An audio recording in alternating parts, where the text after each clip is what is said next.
नाम है तैयबा और आप देख रहे हैं ऑडियो विजुअल बुक्स। रोज़नामा दुनिया के आज के कॉलम्स। ज़फ़र इकबाल का दाल दलिया, तारीख़ इरशाद 6/7/2020। खिचड़ी और इसहाक वर्दक की शायरी। सुर्खी नंबर 1, बाज़ वज़रा अपोजिशन का काम कर रहे हैं। शेख रशीद। वज़ीर रेलवे शेख रशीद अहमद ने कहा है कि बाज़ वज़रा अपोजिशन का काम कर रहे हैं, लेकिन अपोजिशन की नालायकी का अंदाज़ा इसी से लगाया जा सकता है कि फिर भी अभी तक हुकूमत का बाल तक बेका नहीं कर सकी, और शायद इस इंतज़ार में है कि सारे वज़रा ही अपोजिशन का किरदार अदा करने लगें तो फिर कुछ हाथ पाँव हिलाएं, क्योंकि अभी जो इसके हाथ पाँव हिल रहे हैं तो रेशे की वजह से हैं। और अगर हमें मालूम होता कि इस कदर नाअहल अपोजिशन से हमारा वास्ता पड़ेगा तो शायद हम इक़्तिदार में ना ही आते। इसलिए अपोजिशन का कदर हिम्मत और अहमियत का मुज़ाहरा करते हुए इस थकावट और सुस्तुल वजूदी को तर्क करना होगा। पेशतर इसके कि बहुत देर हो जाए। आप अगले रोज़ लाहौर में मीडिया के नुमाइंदों से गुफ्तगू कर रहे थे। हेडलाइन नंबर 2, वज़ीर आज़म जिस चीज़ का नोटिस लेते हैं गायब हो जाती है। सेनेटर सिराजुल हक।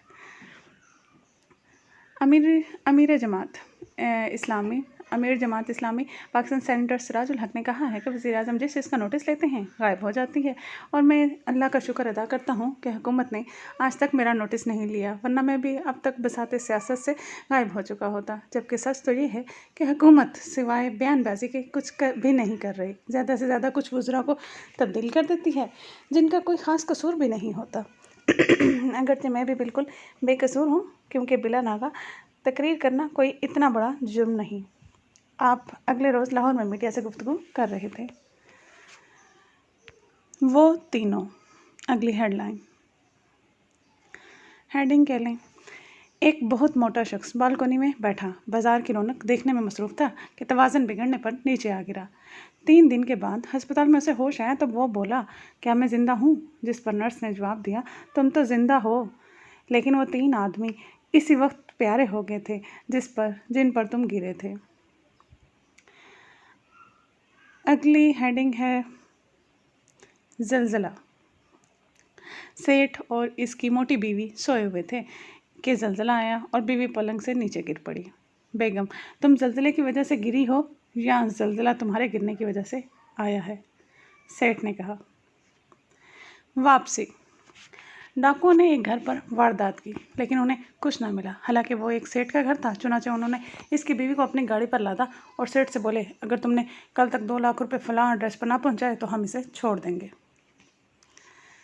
जहर देना। बरतानवी पार्लियामेंट में खातून रुकन की वज़ीर आज़म चर्चिल के साथ नहीं बनती थी, और वो अक्सर इस पर तनकीद के तंदोतेज़ तीरों की बौछार करती। एक बार उसने कहा, मिस्टर चर्चिल, अगर मैं तुम्हारी बीवी होती तो तुम्हें जहर दे देती। बीबी, अगर मैं आपका खामंद होता तो खुद ही जहर खा लेता, चर्चिल ने जवाब दिया। उम्र कैद। एक शख्स के हाथों कत्ल हो गया तो वो एक वकील के पास गया, उसे मुंह मांगी फ़ीस अदा करने के बाद कहा कि मुझे फांसी से बचा लें और बेशक उम्र कैद करा दें। मुकदमे की समाअत शुरू हुई तो वो हर पेशी पर वकील को उम्र कैद वाली बात याद दिलाता। आखिर मुकदमे का फ़ैसला हुआ और उसे उम्र कैद हो गई तो उस शख्स ने वकील का शुक्रिया अदा किया कि उसने अपना वादा पूरा करके दिखाया। जिस पर वकील बोला, मैंने बड़ी मुश्किल से तुम्हें उम्र कैद करवाई है, वरना जज साहब तो तुम्हें वैसे ही बरी कर रहे थे। नाकाबिले एतबार। एक चोर एक साहब के घर में वारदात के घर से दाखिल हुआ तो इत्तेफाक से वो जाग रहे थे। सेहतमंद आदमी थे। उन्होंने चोर को दबोचा और उसे कहा कि चलो मैं तुम्हें थाने में पुलिस के सुपुर्द करता हूँ। रास्ते ही में थे कि चोर बोला, साहब, आपके घर में मेरे जूते रह गए हैं, अगर इजाज़त दें तो जाकर ले आऊँ। इस पर उन साहब ने कहा, जाओ ले आओ, लेकिन जल्दी आना। कुछ दिनों के बाद वही चोर रात के वक्त इन्हीं साहब के कमरे में दाखिल हुआ तो वो इस वक्त फिर जाग रहे थे। उन्होंने चोर को पहचान लिया और उसे लेकर थाने की तरफ रवाना हुए। अभी रास्ते ही में थे कि चोर बोला, जनाब, आपके कमरे में मेरी जराबें रह गई हैं, अगर इजाज़त दें तो ले आऊँ। जिस पर वो साहब बोले, तुम एक परले दर्जे के झूठे शख्स हो, पिछली बार भी तुम वापस नहीं आए थे, इसलिए तुम यहीं ठहरो, मैं जाकर ले आता हूँ। वो साहब ये कहकर अपने घर की तरफ रवाना हो गए। दूसरी बिल्ली। एक चोर वारदात की गर्ज से एक बार अपने शागिर्द लड़के को भी साथ ले गया ताकि उसके इस हुनर में वो भी ताक हो सके। जब वो इस कमरे में दाखिल हुए जिसमें मालिक मकान खुद सो रहा था, अंधेरे में चोर का पाँव किसी चीज़ से टकराया तो मालिक मकान की आंख खुल गई। कौन है? वो बोला, जिस पर चोर ने बिल्ली की आवाज़ निकाली, जिसे सुनकर वो दोबारा सो गया। कुछ देर के बाद लड़के के पाँव से कोई चीज़ टकराई तो वो मालिक मकान बोला, कौन है? तो लड़का बोला, दूसरी बिल्ली। अब पेशावर से इसहाक वर्दक की शायरी। रे गानी का आरज़ा है मुझे, रे गानी का आरज़ा है मुझे, ज़िंदगी एक हादसा है मुझे, इस खराबे से कब गिला है मुझे, अपना होना ही मसला है मुझे। ज़िमनी किरदार हूँ कहानी का, ज़िमनी किरदार हूँ कहानी का, अपनी तकदीर का पता है मुझे। मुझको अंदर की कुछ खबर ही नहीं, मुझको अंदर की कुछ खबर ही नहीं, और बाहर का सब पता है मुझे।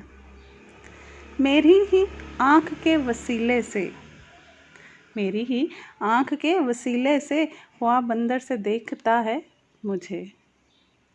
कितने चेहरे उठा के फिरता हूँ, कितने चेहरे उठा के फिरता हूँ, आईना फिर भी जानता है मुझे। एक खुशी सूद पर मिली थी कहीं, एक खुशी सूद पर मिली थी कहीं, उसका कर्जा उतारना है मुझे। यूं ही खामोश मैं नहीं बैठा, यूं ही खामोश मैं नहीं बैठा, शोर अंदर का टोकता है मुझे। आज का मतलब, लगी अच्छी भी हमें कारगुजारी अपनी, लगी अच्छी भी हमें कारगुजारी अपनी, तंग पुलिया से जहाँ कारगुजारी अपनी। सुनने का शुक्रिया। लाइक और सब्सक्राइब करना ना भूलें ताकि रोज़ाना के कॉलम्स आप सुन सकें। शुक्रिया।